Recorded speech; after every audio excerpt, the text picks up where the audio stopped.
Hi hello నమస్తే welcome to hit TV. నేను మీ సురేష్. దేశంలో జరిగేటువంటి అనార్థాలకు కావచ్చు, లేదంటే కాలక్రమేణా జరుగుతున్నటువంటి అభివృద్ధి కావచ్చు, జనరేషన్ జెన్జీ అని పిలువబడేటువంటి మనం దేశంలో జరిగేటువంటి అన్ని కారణాలకు ఒక్కొక్క జనరేషన్ గ్యాప్ వస్తుంది. ఆ జనరేషనే దానికి మూల కారణం అని చెప్పుకుంటాం. మరీ ముఖ్యంగా చిన్న చిన్న సమస్యలకు కావచ్చు, ప్రధానంగా ప్రాణాలను తీసుకునేటువంటి ఆ స్వేచ్ఛ ఎవరిచ్చారు, ఆ స్వేచ్ఛ లేకుండా అక్కడ ఉండే విద్యార్థులకు సంబంధించినటువంటి గార్డియన్స్ కావచ్చు, పేరెంట్స్ కావచ్చు, లేదంటే బంధుమిత్రులు ఎవరైనా ఆ బాధ పంచుకుంటే, వాళ్ళకున్నటువంటి బాధ పంచుకుంటే తేలిపోతుంది అనేది ఎన్నో స్పీకర్లు కావచ్చు, మోటివేషనల్ వాళ్ళు, ఆ ఫ్యామిలీ కౌన్సిలర్ కావచ్చు, లేదంటే ఎన్నో స్టేజెస్ మీద వాళ్ళ సాహసాలు కావచ్చు చేసినటువంటి ఉన్నా సరే అవన్నీ మైమరిపోయి ఒక్క క్షణిక ఆవేశంలో తమ విలువైనటువంటి ప్రాణాలు కావచ్చు, తనకున్నటువంటి ఏజ్ని మర్చిపోయి తనకున్నటువంటి సమస్య ప్రపంచంలో పెద్ద సమస్య విధంగా ఆలోచించి చిన్న చిన్న పిల్లారులు కావచ్చు, లేదంటే మైనర్ అమ్మాయిలు కూడా తమ ప్రాణాలు తీసుకున్నటువంటి పరిస్థితి కనిపిస్తూ ఉంది. మరి ముఖ్యంగా వివాహేతర సంబంధాలు కావచ్చు, లేట్ మ్యారేజెస్ గురించి కూడా మనం ఎన్నోసార్లు చర్చించాం. మరి నూతనంగా ఎన్నిసార్లు చర్చించినా కూడా ఏదో ఒక మూలాన, ఏదో ఒక కారణం చేత, ఏదో ఒక సిటీలలో ఇది ఒక ట్రెండ్గా అంటూ కూడా కొంతమంది పరిగణలోకి తీసుకొని దాన్ని మాత్రమే ఒక బూచిగా చూపించేటువంటి ఎంతమంది చేసినా వాళ్ళకి ఒక విలన్గా చూపించి ఇది మాత్రమే ట్రెండ్, మాకు నచ్చింది, మేము దాన్ని కొనసాగిస్తామంటే కొంతమంది అంటున్నారు. ఇది సోషల్ మీడియాలో కొన్ని రోజులుగా జరుగుతున్నటువంటి ట్రెండ్. ఇదే అంశానికి సంబంధించినటువంటి మనతో మాట్లాడడానికి ఉన్నారు public speaker, family counsellor, motivational speaker. తన మాటలతో ఎంతోమందిని, ఫ్యామిలీస్ని కావచ్చు, విద్యార్థులను చక్కబెట్టేటువంటి, విద్యార్థులకు ఒక మంచి దారి చూపించేటువంటి మేడం గారు ఉన్నారు, రజనీ రామ మేడం. మీరంతా కూడా సోషల్ మీడియాలో తన స్పీచెస్ కావచ్చు, తనకున్నటువంటి సెషన్స్ మీరంతా వినే ఉంటారు. హిట్ టీవీ స్టూడియోలో తను మా దగ్గర ఉన్నారు. మేడం నమస్తే. మేడం నమస్తే. మేడం, మొన్న జరిగినటువంటి వరంగల్ జిల్లా ప్రాంతంలో ఒక మైనర్ అమ్మాయి 10th క్లాస్ 14 or 15 రఫ్లీ ఏజ్ మేడం, తనకున్నటువంటి సమస్య కేవలం హోంవర్క్ నుంచి క్లాస్ వరకు, క్లాస్ వర్క్ నుంచి హోంవర్క్, లేదంటే ఫెయిర్ నోట్స్ రాసుకునేటువంటి టైంలో చక్కగా ఆడపిల్లతో కావచ్చు, అక్కడ ఉంటే ఫ్రెండ్స్తో ఆటలు ఆడుకునేటువంటి వయసులో తన జీవితం అంతా కూడా ఏదో అంధకారం అయిపోతుందని చెప్పేసి లెటర్లు రాసి మరి తను చనిపోవడము, ఊరేసుకొని ఒక్కసారిగా వాళ్ళకు ఉన్నటువంటి మిత్రులు దాదాపు 7th 8th క్లాస్ అమ్మాయిలతో పాటు అంతా కూడా బోరున ఏడ్చేటువంటి పరిస్థితి కనిపిస్తూ ఉంది మేడం. ఆ చిన్నారి అంత పెద్ద బోల్డ్ డిసిజన్ తీసుకోవడానికి గల కారణం తనకున్నటువంటి మైండ్లో స్ట్రైక్ అయినటువంటి ఏమై ఉంటాయి మేడం? ఎలా చూస్తారు మీరు దాన్ని? అంటే సైకలాజికల్గా నేను కొంతమంది స్టూడెంట్స్ని అబ్జర్వ్ చేస్తే ఏమవుతుందంటే, బై ఫోర్స్ అనుకోవచ్చు, అవసరానికి తప్పనిసరి పరిస్థితిలో కావచ్చు, హాస్టల్స్కి అనేది వెళ్తూ ఉంటారు. ఓకే. ఇప్పుడు పర్టికులర్గా ఇది చూస్తే గురుకుల పాఠశాల హాస్టల్ కదా ఇది. ఎందుకంటే ఇక్కడ ఫెసిలిటీస్ కానీ, ఆప్యాయత కానీ, అంటే స్కూల్ టీచర్స్ కానీ, వార్డెన్స్ కానీ, ఏదైనా సరే అట్మాస్ఫియర్ ఒక ప్రేమపూరితంగా ఉంటుందా అనేది నాకు గ్యారంటీగా నేను చెప్పలేను. అదే కానీ లక్షలు కట్టి మంచి మంచి హాస్టల్స్లో పెట్టినట్టయితే అక్కడ కేరింగ్ అనేది కొంతవరకు బాగుంటుంది. అంటే పిల్లల్ని అన్నెసరీగా తిట్టడము, కొట్టడము, వాళ్ళని కొంచెం తక్కువగా చూడడము, ఇలాంటివి కొంచెం తక్కువ ఉంటాయి. ఉండవని మాత్రం నేను అనను, తక్కువ ఉంటాయి. ఎందుకంటే నాకు ప్రత్యక్షంగా తెలుసు. సో ఈ గురుకుల హాస్టల్స్ అంటే మామూలుగానే చాలా సాధారణమైనటువంటి లైఫ్ ఉంటుంది అక్కడ, ఎడ్యుకేషన్తో పాటు. ఎడ్యుకేషన్ తెలివితేటలను బట్టి బాగా చదవగలుగుతారు, యావరేజ్ అయితే మామూలుగా చదవగలుగుతారు. అది డిపెండ్స్ ఆన్ స్టూడెంట్స్ అనమాట, వాళ్ళ యొక్క తెలివి మీద. అయితే ఫెసిలిటీస్ కానీ, వాళ్ళ యొక్క అట్మాస్ఫియర్ కానీ, స్కూల్లో ఆప్యాయత కానీ వాళ్ళకి తక్కువ అవుతుంది. ఇలాంటప్పుడు కూడా పిల్లలు అక్కడ ఉండడానికి ఇష్టపడరు. ఫస్ట్ పాయింట్ ఇది. నెంబర్ 2 ఏంటంటే హోమ్ సిక్నెస్ అనేది ఉంటుంది వాళ్ళకి. మాటికి ఇంటికి వెళ్ళాలి, ఇంటి దగ్గర ఉండాలి అనే కోరిక ఎక్కువగా ఉంటుంది. ఫర్ ఎగ్జాంపుల్, ఏదైనా ఒక వీకెండ్స్ పంపించారు, లేదు ఒక పండుగకి హాలిడేస్ ఇచ్చి పంపించారు. హాలిడేస్ కంప్లీట్ అయిన తర్వాత కూడా రేపు వెళ్తాను, ఎల్లుండి వెళ్తాను అని అవాయిడ్ చేస్తూ, పోస్ట్పోన్ చేస్తూ ఉంటారు. సరే మా పాప కానీ బాబు కానీ పోనీ అలా ఉన్నారులే, ఒక్కొక్క రోజు ఉంచుకుందాంలే అని వాళ్ళు ఒకరోజు పోన్లే ఉండు అని పర్మిషన్ వాళ్ళకి ఫోన్ చేసి చెప్పినా హాస్టల్ వాళ్ళకి మళ్ళీ నెక్స్ట్ డే పంపించాల్సిన సిచ్యువేషనే కదా. అప్పుడు మళ్ళీ వాళ్ళు ఇంకొక 2 రోజులు ఎక్స్టెండ్ చేస్తూ ఉంటారు.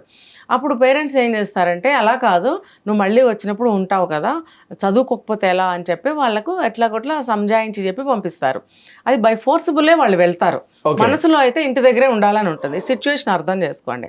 ఇప్పుడు ఇంట్లో ఏమున్నా ఏం లేకపోయినా అమ్మా నాన్న, ఇంటి అట్మాస్ఫియర్, స్వేచ్ఛ ఇవన్నీ ఉంటాయి. అక్కడ అవి ఉండవు. ఇంకా ప్లస్ వాళ్ళకి ఫుడ్ కానీ ఇంకోటి కానీ ప్రాబ్లమ్స్ ఉంటాయి. ఇంకొకటి ఫిజికల్గా ఏమైనా ప్రాబ్లమ్స్ ఉండొచ్చు ఆడపిల్లలకి ఎస్పెషల్లీ. అబ్బాయిలకి ఇప్పుడు టీనేజ్ మీరు అన్నారు 14, 13, 15 ఏజ్లో వాళ్ళకి బాడీ గ్రోయింగ్ ఏజ్ బాగా ఉంటుంది, గ్రోత్ అనేది బాగా ఉంటుంది. అప్పుడు వాళ్ళకి హార్మోనల్ చేంజెస్ బాగా ఉంటాయి అన్నమాట. ఆ ఉన్నప్పుడు బాడీలో అనేక రకమైనటువంటి చేంజెస్ జరుగుతూ ఉంటాయి. అది ఇన్కన్వీనియంట్ ఫీల్ అవుతుంటారు, కొంచెం పెయిన్ఫుల్గా కూడా ఉంటుంది. ఇప్పుడు అబ్బాయిలకైనా సరే చెస్ట్ పార్ట్లో పెయిన్ రావడము, కొద్దిగా స్వెల్లింగ్ రావడము, అంటే గ్రోత్ నేను చెప్పాను కదా, ఆ సిచ్యువేషన్లో వాళ్ళకి ఇన్కన్వీనియంట్గా ఉంటుంది. అది స్కూల్ అన్న తర్వాత హాస్టల్ వార్డెన్ మనకు కేర్ టేకర్ ఉన్నారు, మన అన్ని వాళ్ళకి చెప్పుకోవచ్చు అనేటువంటి ఒక పర్మిషన్స్ ఉన్నా కూడా వాళ్ళకి చెప్పలేరు. ఇంటికి వెళ్ళి అమ్మకో నాన్నకో తమ్ముడికో అన్నకో చెప్పుకోవాలని చూస్తారు, అక్కడ అది ఉండదు. సో వాళ్ళే సతమతం అవుతూ ఉంటారు. ఇది ఒకటి. అమ్మాయిలైనా కూడా అంతే. ఇంకా వాళ్ళకి డేట్స్ వస్తూ ఉంటాయి, అదొక ప్రాబ్లం. ఆ డేట్స్ వచ్చినప్పుడు చాలా విపరీతమైన బాధలు ఉంటాయి. ఉన్నప్పుడు వాళ్ళు కూర్చొని చదువుకోలేరు, ఎక్కువ రెస్ట్ కావాలనిపిస్తుంది, ఫ్రీగా తిరగలేరు, పడుకోవాలనిపిస్తుంది, పడుకోవడానికి వీలు కాదు, చదవాలి, క్లాసెస్కి వెళ్ళాలి, రావాలి, సో మెనీ ప్రాబ్లమ్స్ అనమాట. ఇవన్నీ కూడా ఆ వయసు వాళ్ళకు ఉండే ప్రాబ్లమ్స్ ఇవి. ఇంకొకటి ఏంటంటే ఏమైనా టీచర్స్ కానీ కో స్టూడెంట్స్ కానీ ఏమైనా టార్చర్స్ కానీ అరేంజ్మెంట్స్ కానీ చేస్తున్నారా, లేదు ఇంకొకటి అసలు చదవలేకపోతున్నారా, వాళ్ళు కెపాసిటీ లేదేమో చదవడానికి, బలవంతంగా పేరెంట్స్ చదివిస్తున్నారా, ఇన్ని కారణాల వల్ల వాళ్ళు బాధపడుతూ ఉంటారు. ఇందులో ఏ బాధ ఆమెది అనేది మనకు తెలియదు. అవును. ఇప్పుడు ఇవన్నీ కూడా వార్డెన్ అనేవాళ్ళు చూస్తూ ఉండాలి. ఏమన్నా నువ్వు ఇట్లా డల్గా ఉన్నావు, ఏంటి ప్రాబ్లము అని అడగాలి. ఒకవేళ అడిగినా కూడా చెప్పని స్టూడెంట్స్ ఉంటారు.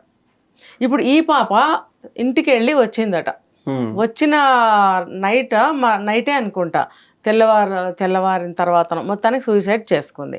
అంటే ఇంటికి వెళ్ళి వచ్చింది అని అంటే ఇంటి దగ్గర ఏం జరిగింది, ఇంటి దగ్గర ఏమన్నా తిట్టారా, నీకు మార్క్స్ రావట్లేదని అన్నారా, లేకపోతే నేను ఇంకా ఉంటాను అంటే కూడా పంపించారా బలవంతంగా, ఇవన్నీ మనకి తెలియాల్సింది ఉంది.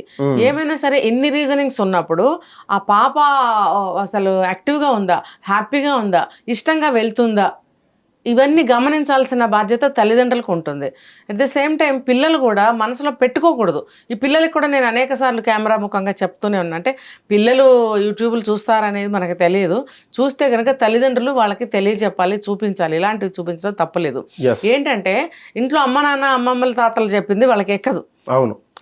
స్కూల్లో కానీ బయట కానీ చెప్పిన విషయాలు ఎక్కుతాయి, వాళ్ళు కూడా తెలుసుకోవాలి, వీళ్ళు కూడా ఓపెన్ చేసి చెప్పడం అనేది జరిగితే ఇలాంటి డేంజర్స్ జరగకుండా ఉంటాయి. Okay madam. అయితే పూర్వపదాలు తీసుకున్నటువంటి విషయం మేమంతా చేశాము. తను వచ్చేసి 10th క్లాస్ చదివినటువంటి అమ్మాయి, మైనర్ అయినప్పటికీ తను she's was a brilliant student, ఒక one of the college top, school topper, ఎన్నో మెడల్స్, ఎన్నో ర్యాంక్స్ గవర్నమెంట్ అథారిటీస్ నుంచి కావచ్చు, డిఓ నుంచి కూడా గెలుచుకున్నటువంటి పరిస్థితి మనకు వాళ్ళు చెప్పారు. కానీ కేవలం ఒక జరిగినటువంటి సంఘటన మాత్రమే, లేదంటే హాస్టల్లో చనిపోయేంత కారణాలు పోలీసులకు కూడా అనుమానాస్పదమైనటువంటి చావని చెప్తున్నారు అంతా. ఈవెన్ దో ఈ మరణం కాస్త గవర్నమెంట్ కొంచెం మీదికి వచ్చేటువంటి పరిస్థితి కనిపిస్తుంది. తను ఆ డెడ్ బాడీస్ ని తీసుకుపోయినప్పుడు ట్రాక్టర్ లో తీసుకుపోవడం కావచ్చు, లేదంటే వితౌట్ అంబులెన్స్ అక్కడ పోలీస్ బందోబస్తులో పరారీలో వాళ్ళ ఫ్రెండ్స్ వస్తామన్నా కూడా, అంటే అఫ్ కోర్స్ పోలీసులో కావచ్చు, ఫోరెన్సిక్ వాళ్ళకు టచెస్ ఉంటే ఏమైనా ఉంటే తర్వాత ఇబ్బంది చెప్పేసి ఆ ఫ్రెండ్స్ అండ్ ఫ్యామిలీస్ని ఎంత దూరం పెట్టేసి దాదాపు 200-300 మంది అమ్మాయిలు బోరున పడి ఇచ్చినా సరే, ఇది గవర్నమెంట్కి మైనస్ అంటారా, ప్లస్ అంటారా? గవర్నమెంట్ స్కూళ్ళలో జరిగేటువంటి విషయం మాత్రమే మాట్లాడండి. పోలీస్ డిపార్ట్మెంట్ వాళ్ళు ఆ కేర్ తీసుకోవడం అనేది సహజమే. ఓకే. అయితే అది హత్య జరిగిన ప్లేస్లో ఆ సమయంలో ఏవైనా ప్రింట్స్ ఉంటే పోతాయని చెప్పి కేర్ తీసుకుంటారు. ఓకే. ఏదంటే ఆ పోలీసులు రాగానే సంథింగ్ ఏదో పౌడర్ అది చల్లి ఫ్రెండ్స్ అనేవి ఏమైనా ఉంటే వాళ్ళు తీసుకుంటారు, ఫొటోస్ తీసుకోవటం లాంటివి చేస్తారు. ఇప్పుడు ఆఫ్టర్ దట్ బంధువులు కానీ ఇలా ఫ్రెండ్స్ కానీ మీద పడి ఏడుస్తున్నప్పుడు అవాయిడ్ అయితే చేయటం అనేది నాకు తెలియదు. చేస్తారా అనేది నాకు ఇప్పుడే తెలిసింది. అంటే ఏంటంటే వాళ్ళు డిస్టర్బెన్స్ క్రియేట్ అవుతుందని చెప్పి వద్దు అని అంటారు హాస్టల్లో. అంటే ఒక సంఘటన చెప్తాను. ఒక దగ్గరికి వెళ్ళినప్పుడు అందరం కూడా పలకరిస్తాం, బాడీ చనిపోయిన దగ్గర పలకరించినప్పుడు కొంతమంది ఇన్కన్వీనియంట్ ఫీల్ అయ్యి ఇప్పుడు పలకరించొద్దు, వాళ్ళు బాధపడుతున్నారు కదా, తర్వాత పలకరించండి అని వెళ్ళిపోమని చెప్తూ ఉంటారు. అంటే ఇక్కడ ఇన్కన్వీనియన్స్ అంటే ఎటువంటి వాళ్ళకి ఇన్కన్వీనియన్స్ కలుగుతుంది? ఇప్పుడు అవతల వ్యక్తులు దుఃఖం తీరాలి, అవును ఓదార్పు కావాలని ఖచ్చితంగా కోరుకుంటారు. అవును అందరూ వచ్చి అలాంటి ఓదార్పునే సపోర్ట్నే ఇస్తున్నప్పుడు ఇంకొకళ్ళు వచ్చి అలా వద్దు అని అవాయిడ్ చేస్తున్నారు అంటే something is wrong there okay అనేది నాకు అనిపిస్తుంది. ఒకవేళ అది నా ఒపీనియన్ కూడా రాంగ్ అవ్వచ్చు, ఎస్ నిజంగానే వాళ్ళకి ఏదైనా ప్రాబ్లం ఉందేమో అక్కడ. కానీ పోలీసులు ఇటువైపు నుంచి ఇలా కూడా అనుమానం అనేది చేస్తారు కాబట్టి నేను ఇలా చెప్తున్నా. సో ఇక్కడ కూడా పోలీసులకి ఏమైనా ఇన్కన్వీనియంట్ ఉందా, వాళ్ళు ఏ కారణంతో ఇలా చేశారనేది వాళ్ళ పర్సనల్, మనం ఎక్కువగా అబ్జెక్ట్ చేయడానికి కూడా లేదు. ఏమైనా సరే దగ్గరికి రానివ్వకపోవడం అనేది ప్రధాన కారణం ఒకటి ఉంటుంది, రూల్ అనేది ఒకటి ఉంటుంది. కానీ మరీ పిల్లల అభిమానం అనేది ఉంటుంది కాబట్టి తెలియక మీద పడిపోతారు. ఇన్ని రోజులు సాహసాలు కావచ్చు.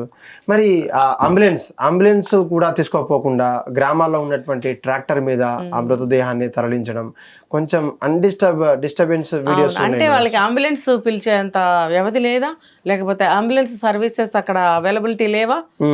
అందు గురించి ఎమర్జెన్సీ చనిపోయిన అమ్మాయికి ఇంకా ఎమర్జెన్సీ ఏముంటుంది అంటే చనిపోయిన బాడీ కాబట్టి ఎలా అయినా త్వరగా తీసుకెళ్ళాలి ఇన్వెస్టిగేషన్కి ఆర్ పోస్ట్ మార్టంకి అని అనుకున్నారా? ఏమైనా సరే అది వాళ్ళకి ఒక ప్రొసీజర్ ఉంటుంది, ప్రొసీజర్ ప్రకారమే చేయాలి. వాళ్ళు అంబులెన్స్ తీసుకురావడము, పోలీసులు తీసుకెళ్లడం అనేది జరగాలి. అంటే ఏదో గురుకుల పాఠశాలే కదా, చిన్న ఊరే కదా, ఇప్పుడు అంబులెన్స్ ఎందుకు, ఎలా తీసుకెళ్తే కాదు అని అనుకున్నారా? అలా అనుకోవడం కూడా తప్పే. యాజ్ పర్ ప్రొసీజర్ జాగ్రత్తగా వాళ్ళు పద్ధతిగానే చెయ్యాలి. మరి ఇందులో ఏ కారణంతో వాళ్ళు అలా చేశారనేది మనకు తెలియటం లేదు. ఇదంతా ఎక్కడ చూసినా కూడా నిర్లక్ష్యం అనేది కనిపిస్తూనే ఉంది. ఇంకా గురుకులం తరఫు నుంచి తీసుకుంటే అది గవర్నమెంట్దే కదా, అయినప్పుడు అక్కడ పనిచేసే స్టాఫ్ అందరూ కూడా గవర్నమెంట్ ఎంప్లాయీస్ ఆర్ సర్వెంట్స్, వాళ్ళు కేర్ తీసుకోకపోబట్టే కదా అక్కడ ఉండే పిల్లలకి ఏదో ఒకటి జరుగుతుంది. మరి ఇది గవర్నమెంట్ నే మనం నిందించాల్సి వస్తుంది. అక్కడ ఎందుకు ఇలా జరుగుతున్నాయి? ఒకవేళ ఆ పాపకు అక్కడ స్కూల్ తరఫు నుంచి ఏమైనా ఇబ్బంది కలిగిందా? మరి అది ఎంక్వైరీ చేయాల్సిన అవసరం ఉంది కదా. అవును, ఎంక్వైరీ చేయాల్సిన అవసరం ఉంది. అలాంటిది ఏమన్నా ఉంటే శిక్షించాల్సిన అవసరం కూడా ఉంటుంది.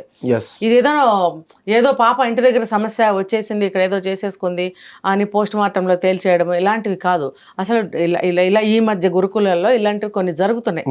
ఇది నాకు తెలిసి 4వ 3వ నేను వినడం, వీడియో చేయడం కూడా.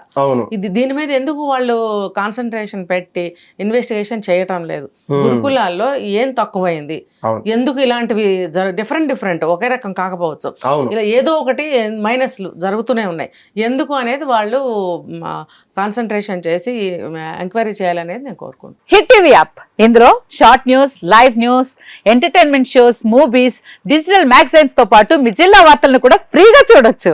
ఇంకెందుకు ఆలస్యం, వెంటనే హిట్ టీవీ యాప్ ని డౌన్లోడ్ చేసుకుని ఫ్రీగా ఎంటర్టైన్మెంట్ పొందండి. Hit TV app, hit TV app, please download hit TV app. Hit TV app ని ఫ్రీగా డౌన్లోడ్ చేసుకుని ఎంజాయ్ చేయండి. మీకు నచ్చిన ఎంటర్టైన్మెంట్ కోసం హిట్ టీవీ యాప్ ని ఫ్రీగా డౌన్లోడ్ చేసుకుని ఎంజాయ్ చేయండి. హిట్ టీవీ యాప్ ని డౌన్లోడ్ చేసుకుని ఆస్వాదించండి, ఆశీర్వదించండి. ఇంతమంది సెలబ్రిటీలు హిట్ టీవీ యాప్ ని డౌన్లోడ్ చేసుకోండి అని చెప్తున్నారంటే ఎంత మంచి యాప్ ఆలోచించండి. అమెరికా అమెరికాలో చదవాలనుకునే వాళ్ళకి విశ్వసనీయమైన పేరు మన శౌర్య కన్సల్టెన్సీ. UK లో 1 year masters, UK లో 1 year masters, 2 years work permit up to 5 years visa. Contact Saurya Consultancy. Contact 89851 89851.